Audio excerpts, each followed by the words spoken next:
तो भाई पहले तो आप ये सुनिए ज़रा, जैसे सपना बता रही हैं, तो इस रिकॉर्डिंग के बाद फिर हम बताते हैं कि ये रिकॉर्डिंग लीक करने की सच्चाई क्या थी। कोई बात नहीं, सब ठीक हो जाएगा। मैं सहन कर लेती थी, मेरी सबसे बड़ी गलती थी, मैं सहन करती थी। आज मैं मुंह से नहीं बोलूंगी, आज मैं आप लोगों को वो सच्चाई दिखाऊंगी जिससे आपकी खुद की रूह कांप जाएगी। वो चीज़ मैंने सहन करी है। मैंने मुझे कुत्तों की तरह मारते थे, मेरा सर दीवार में फेंकना, मेरा मुंह बंद कर लेते थे, मेरा गला दबा देते थे। सूरज जी की बात कर रही हूँ, है ना। फिर भी मैं उनसे इतना प्यार करती थी ना, हद से ज्यादा।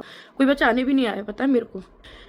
मुंह से नहीं, रिकॉर्डिंग सुनो खुद अपने कानों से। और लड़ाई किसकी वजह से होती थी? जो नीचे जो है दो, ये आज बेचारे बन रहे हैं ना, इन्होंने मेरी जिंदगी खराब कर दी। जब पति थे पिटवाते थे मेरे को, ये लोग जो नीचे बैठे। धीरे धीरे पूरी सच्चाई ला दूंगी जो भी है। परवरिश को मेरी माँ को हर रोज गाली देता है, मेरी माँ को। मेरी माँ की परवरिश है जो मैंने इतना सहन करने के बाद भी दुनिया को दिखाया कि मैं खुश हूँ। मैं खुश नहीं थी। कुत्तों की तरह मारा था मुझे, कुत्तों की तरह। जब बता मैं प्रेग्नेंट थी, 4 महीने की बेटी मेरे पेट में थी, तब मार रहे थे। मेरे गला बंद कर दिया था, बिल्कुल मुंह बंद करके चाटे मार रहे थे। इस कमरे में बंद थी मैं। ये रिकॉर्डिंग मैं आपको सुनाऊंगी। और फाइनली सपना ने बताया कि वो रिकॉर्डिंग क्यों उन्होंने लीक करी थी और अब उसका क्या पर्पस था लीक करने का, जब अब सूरज जी भी इस दुनिया में नहीं है। क्योंकि बहुत सारे लोगों के सवाल थे, तो उन्हीं का जवाब देते हुए उन्होंने वो लाइव में आकर बताया है। Hi friends, welcome back to my channel. तो फाइनली सपना लाइव आई हैं और लाइव आकर उन्होंने ना जाने कितने सारे ढेर सारे सवालों के जवाब दिए हैं। लाइव में जो जो लोगों ने जैसे जैसे करके उनसे सवाल पूछे हैं, वैसे वैसे उन्होंने एक के बाद जवाब दिए हैं। तो लोगों ने उसमें से सवाल पूछा कि अंशु आपकी सगी ननंद है, तो उन्होंने बता दिया है कि नहीं, अंशु मेरी सगी ननंद नहीं है, वो मेरे मामा ससुर की बेटी है जो कि बचपन से ही यहाँ पर रह रही थी। तो फिर लोगों के सवाल थे कि अचानक उसको यहाँ से क्यों भेज दिया गया। तो उस पर सपना ने जवाब दिया है कि पता नहीं, ये एक प्रोपेगेंडा, एक जो है प्लानिंग के तहत किया गया है। जैसे जैसे वक्त आएगा, जैसे मुझे पता चलेगा, मैं आपको ये साथ भी शेयर करूंगी कि क्यों वो। हाँ, ये बात तो समझ में आती है कि मेरी ताकत को आधा करने के लिए, क्योंकि अंशु मेरे से बहुत ज़्यादा अटैच थी, मुझे मेरा उसके साथ बहुत ज़्यादा एक अलग बॉन्ड था। दूसरा, वो मेरी बैकबोन थी, तो मुझे एक दूसरे के सहारे से हम अपना टाइम को काट लेते थे। तो वो मेरा जिस तरह से सहारा बनती थी वो इनको समझ में नहीं आता था।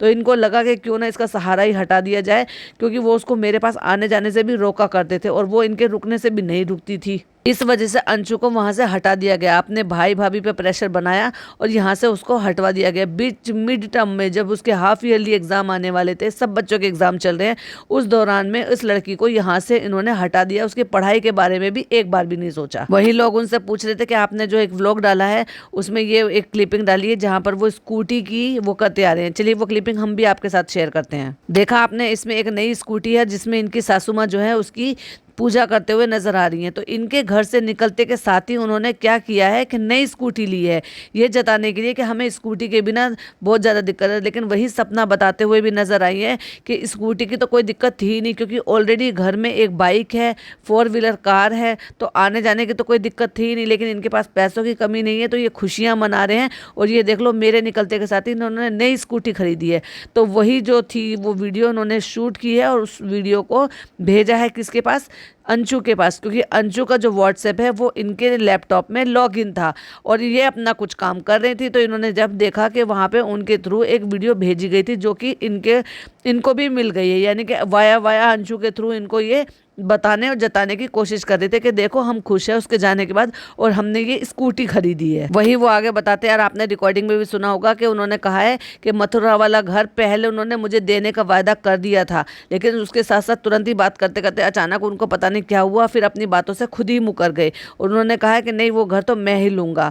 तो बताओ, जब अच्छा खासा मुझे देने के लिए बोल रहे थे और मेरे पास कोई घर भी नहीं था, तो क्या वो घर मुझे नहीं दिया जा सकता था? बिल्कुल दिया जा सकता था। फिर भाई ऐसे क्यों कर रहे थे? जब उनको पता था कि पोतियों को लेकर ये घर से निकली है, दर बदर की ठोकरें खाएगी, उससे तो अच्छा है कि कोई घर दे दिया जाए जो कि ऑलरेडी उनके पास है, कि वो वहाँ पे जो है उसमें अपना बच्चियों को लेकर वहाँ पे चली जाए। पर नहीं नहीं नहीं, इतना मन पक्का कर लिया है कि चलो सपना से तो चलो छोड़ो कि अनबन है, रूठना मनाना है, लड़ाई झगड़े हैं, ये गुस्सा है। उन बच्चियों ने क्या बिगाड़ा है जिनसे उनसे भी गुस्सा है? वहीं वो बताती है कि मथुरा वाले घर में पैसे जो लगे हैं वो इनके लगे हैं। जो इन्होंने यूट्यूब अर्निंग से जो पैसे कमाए थे उससे इन्होंने 2 छोटे प्लॉट खरीदे थे। उन प्लॉट को बेटा बेटा कह के उन्होंने वो प्लॉट बिकवा दिए और उसके जो पैसे थे वो मथुरा वाले घर में लगवा दिए। तो एक तरीके से देखा जाए तो उसमें मेरे भी पैसे लगे हुए हैं। तो मैं उनसे घर मांग रही थी तो पहले उन्होंने हाँ बोल दिया और उसके बाद तुरंत उन्होंने ना बोल दिया और ये बोल दिया कि हम तुम्हें पैसे दे देंगे और पैसे भी तो जब देंगे जब पैसे हमारे पास आएंगे। तो इसका मतलब मैं तो ना अब घर के लिए रही ना पैसों के लिए रही, मतलब उनके पास जब पैसे होंगे जब वो देंगे, जब मुझे अब जरूरत है। ना मुझे घर दे रहे हैं ना पैसा दे रहे हैं। वहीं आगे वो बताती है कि हर चीज में बेटा बेटा कह के वो सिग्नेचर ले लेते थे मेरे से, और मैं इतनी मूर्ख थी कि मैं हर चीज आंख मीच कर उन पर ट्रस्ट करती भी रही। और देखो करना भी पड़ता है। उनको तो ये लगता है ना कि जब घर में रहते हैं और घर के बड़े हैं अगर कुछ करने के लिए कह रहे हैं तो उनको ये लगता है ना, उनको ये थोड़ा ना पता था कि मेरे पीठ पीछे ये क्या चीज़ों की साजिश कर रहे हैं। वहीं वो ये बताते हैं कि इन्होंने इतना माइंड गेम खेला है मेरे साथ कि डेथ सर्टिफिकेट में भी मेरा नाम नहीं डलवाया, जबकि डेथ सर्टिफिकेट में हमेशा वाइफ का नाम होता है।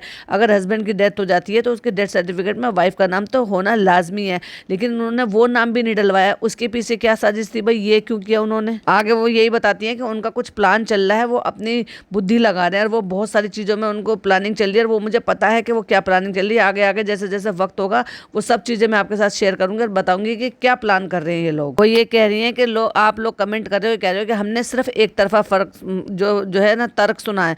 तो भाई मैं तो कह रही हूँ, मैं वो पूरा बराबर का एड्रेस दे रही हैं और वो बता रही हैं कि आप जाइए, जाकर मिलिए उनसे। अगर वो ये बता दें कि हाँ मैंने ये किया वो किया, अगर मैं गलत होंगी तो वो भी बता देंगे ना, अपना पक्ष रखें लोगों के सामने।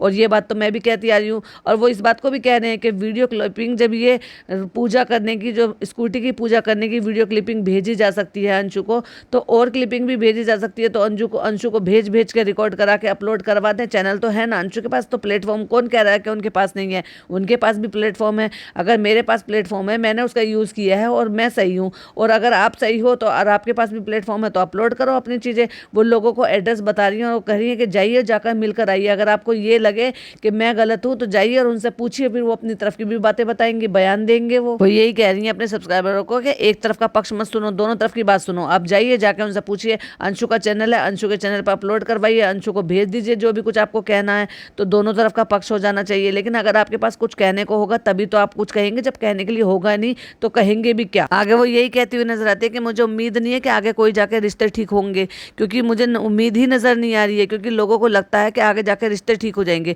लेकिन कहीं ना कहीं तो उम्मीद होनी चाहिए ना इस चीज़ के लिए। लेकिन वो खुश हैं और वो सारी चीज़ें कर रहे हैं, वो पैसों से सब चीज़ें खरीद रहे हैं और खुश हैं।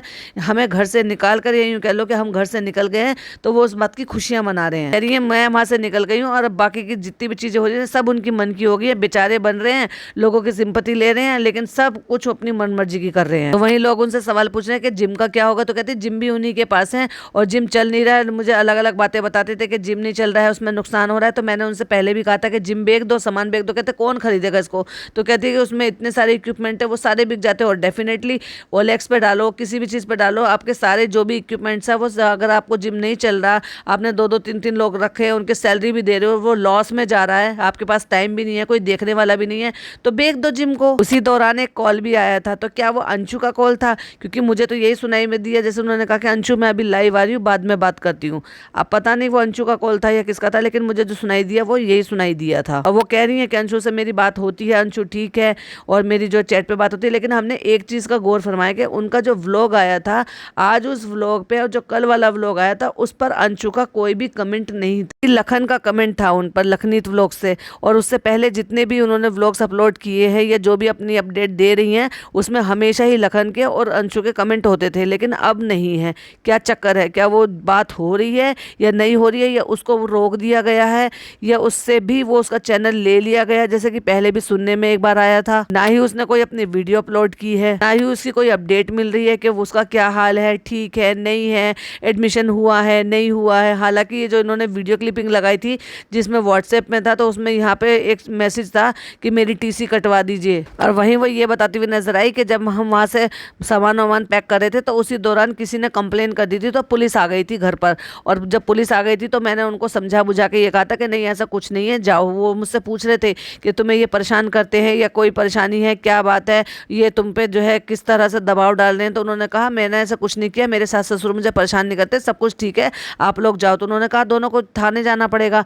तो उन्होंने कहा कि ना मैं थाने जाऊंगी ना ये थाने जाएंगे। मैंने उनको थाने नहीं जाने दिया। तो उन्होंने कहा कि ठीक है तो फिर हमें वीडियो कन्फेशन दे दो आप अपना। तो मैंने उनको वीडियो कन्फेशन रिकॉर्ड करके दे दिया। और मैंने उसी टाइम पे अगर मुझे कुछ करना होता या मेरे लिए इतनी ही बुरी बात होती तो मैं न जाने कब की उनकी कंप्लेन कर चुकी होती। बात बात पे टोकना, ये बोलना कि क्या लाई है, कैसे शादी हुई है, दहेज के लिए बातें करना, उल्टी सीधी बोलना, तो ये कब कब मैं उनके ऊपर ये सब चीज़ के लिए केस कर चुकी होती अगर मुझे ये सब कुछ करना होता। तो वो उस औरत के लिए भी बोलती हुई नजर नजर आई, जो औरत ने इतनी सोशल मीडिया पे गंदगी फैला रखी है भाई, वो इतना डिफेमिंग कर रही है, इतना बुरा भला बोल रही है सपना के लिए और उनके सास ससुर का फेवर लेने के लिए। सास ससुर का फेवर ले रही हो तो जाओ ना उनके घर पे, जाओ जाके वहाँ पे उनसे उनकी सेवा पानी करो, उनका जो जितना भी तुम मर्यादा इन सब चीज़ की, पता नहीं किस किस चीज़ की बातें करी थी, तो जाओ ना अपना घर छोड़ो, उनकी वहाँ पे आराम करो। उनकी बहू भी नहीं है, उनको कोई एक गिलास पानी देने वाला भी नहीं है, तो उनकी राय मशवरा लो, उनकी बातें करो, उनका दिल का हाल जानो, उनकी चीज़ों को कंटेंट बना के अपलोड करो, उनके दुख को कंटेंट बना के अपलोड करो, उनकी तरफ का भी पक्ष अपने चैनल पर दिखाओ, भर भर के आपको व्यूज़ आएंगे। वहीं वो बताती हुई नजर आई कि द रोज शॉर्ट वाला जो चैनल था वो हमने अंशु को दे दिया है, वो अंशु ने अपना नाम बदल दिया है, उसका नाम अब बीइंग अंशु कर दिया है, तो उनके पास भी प्लेटफॉर्म है, अगर वो अपने मन की बात कहना चाहते हैं तो बिल्कुल फ्री है मेरी तरफ से। अगर मेरी कुछ भी शिकायत है, मेरी कुछ भी प्रॉब्लम है, मुझसे कोई भी प्रॉब्लम है, तो जाइए और अपलोड कर दीजिए वहाँ पे, किसने रोका आपको अपनी तरफ की बात कहने के लिए। वही लोगों ने जब उनको कहा कि आप लीगल एक्शन करो, तो वो उसी का रिप्लाई करते हुए कहते हैं कि मैं नहीं चाहती कि मैं चीज़ों को बिल्कुल ख़राब करूँ, बिल्कुल बिगाड़ दूँ हालात को, मैं चाहती हूँ कि जो भी चीज़ें हो वो बहुत प्यार से हो, इसलिए मैं अभी कोई लीगल एक्शन नहीं ले रही हूँ। आगे वो यही बताते हैं कि ना जाने उनका क्या प्लान है, किसको ये प्रॉपर्टी देना चाहते हैं जो इस उम्र में भी प्रॉपर्टी के लिए लड़ रहे हैं कि मुझे कुछ नहीं दे रहे हैं, ना इन बच्चियों के बारे में सोच रहे हैं, ना मेरे बारे में सोच रहे हैं। वहीं लोगों ने जब उनसे सवाल किया कि आप जब वहां रह रही थी तो आपने किचन अलग क्यों किया, तो उन्होंने कहा कि जब मेरे पैर में लगी हुई थी या मेरी तबीयत खराब थी तो मैं पूरा पूरा दिन जो है ना इंतजार करती रहती थी खाने पीने की, कोई मेरी परवाह नहीं करता था, कोई मेरे लिए खाने के लिए पूछता तक नहीं था। अंशु स्कूल चली जाती थी तो इस वजह से फिर मैंने सोचा कि मैं क्यों किसी पर डिपेंडेंट रहूं, फिर मैंने धीरे धीरे करके अपना राशन लेकर आई। मेरे घर पे मेरी बहन आई है या कोई भी आता है मेरे घर से, उनसे कोई भी ढंग से बात नहीं करता, क्योंकि इनके पास इनकी बुआ की बेटी है, जब इनके पैर में चोट लगी थी तब भी वो आई थी, तो उनसे बात नहीं करता, तो इनको बड़ी ही बुरा लगता था। इस चीज़ का लाजमी भी है कि भाई घर में अगर 2 लोग 4 लोग रह रहे हैं और उनमें से वो कोई आ रहा है और उससे बातचीत नहीं हो रही है, उसकी जब बेइज्जती की जा रही है तो किसको पसंद आएगा। इसलिए उन्होंने नीचे जो भी ना आना पसंद करके ऊपर थोड़ा थोड़ा ग्रोसरी अपना मंगा के ऊपर अपनी किचन बना ली और ऊपर ही अपना खाना पीना बनाना शुरू कर दिया, जिससे कि उनको जो पैर में लगी हुई थी नीचे आना जाना, ऊपर नीचे ऊपर आना जाना ना करना पड़े। ऐसे ना जाने अनगिनत कितने सवाल हैं जिनके इन्होंने जवाब दिए हैं, और आज वो कहती हैं कि आगे भी मैं लाइव इसी तरह से आती रहूंगी और आपके सवालों के जवाब देती रहूंगी। और भी बहुत सारी बातें हैं जो हम नेक्स्ट वीडियो में आपके साथ शेयर करेंगे। वीडियो पसंद आई तो लाइक शेयर कीजिएगा, चैनल पर पहली बार आए तो सब्सक्राइब जरूर कीजिएगा। फिर मिलती हूँ आपसे नेक्स्ट वीडियो में, टिल देन बाय बाय।